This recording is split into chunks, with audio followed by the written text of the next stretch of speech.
Bismillahirrahmanirrahim. Assalamualaikum warahmatullahi wabarakatuh. Selamat sore dan salam sejahtera untuk kita semua.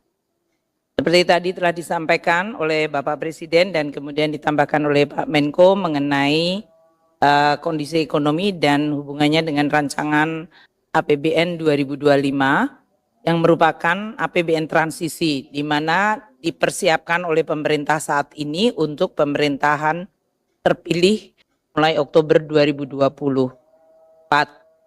Dan ini tentu kita terus berkoordinasi dan berkomunikasi serta terus menjaga sinkronisasi dari rancangan APBN 2025 sehingga bisa menampung semaksimal mungkin tadi disampaikan seluruh program prioritas yang temanya berkelanjutan, akselerasi dan penguatan.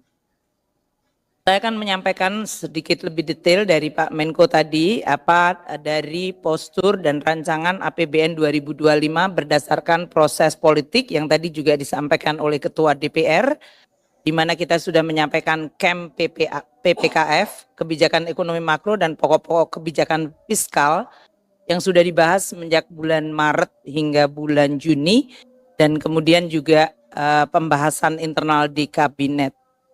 Selain consumption tadi dijaga dengan inflasi dan job creation, kita juga memberikan perlindungan sosial kepada kelompok tidak hanya yang rentan, miskin, tapi juga bahkan kelompok kelas menengah. Teman-teman wartawan barangkali membayangkan bahwa kalau dari APBN hanya bansos, PKH, sembako, kemudian Kartu Indonesia Pintar, PBI yang dari tempatnya Kementerian Kesehatan untuk masyarakat agar mendapatkan akses jasa kesehatan, namun itu bansos itu yang kuning dan memang lebih banyak dinikmati untuk kelompok ini yang paling miskin itu adalah desil 1, 2, 3, 4. Meskipun kita lihat untuk bansos sembako juga dinikmati sampai desil 10. Kemudian tapi APBN juga memberi bantuan kepada masyarakat dalam bentuk subsidi. Subsidi dalam bentuk barang yaitu artificially membuat harga menjadi lebih rendah harga-harga untuk BBM, listrik, LPG.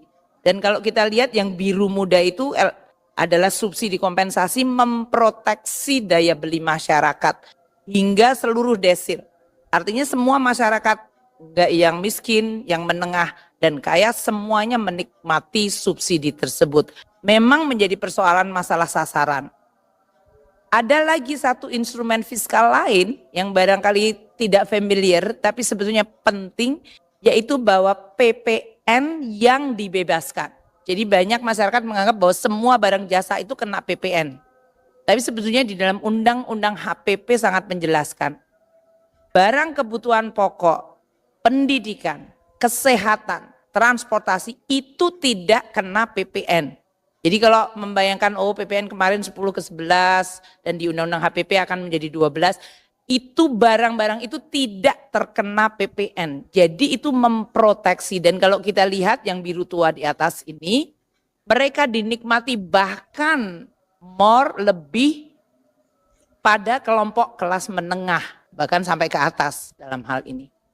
Jadi saya ingin menyampaikan bahwa APBN menjaga daya beli masyarakat agar consumption itu tetap terjaga stabil tadi melalui daya beli, inflasi rendah, melalui job creation sehingga employment bertambah tadi dengan 21,3 juta selama 10 tahun terakhir dan 11,1 3 tahun terakhir.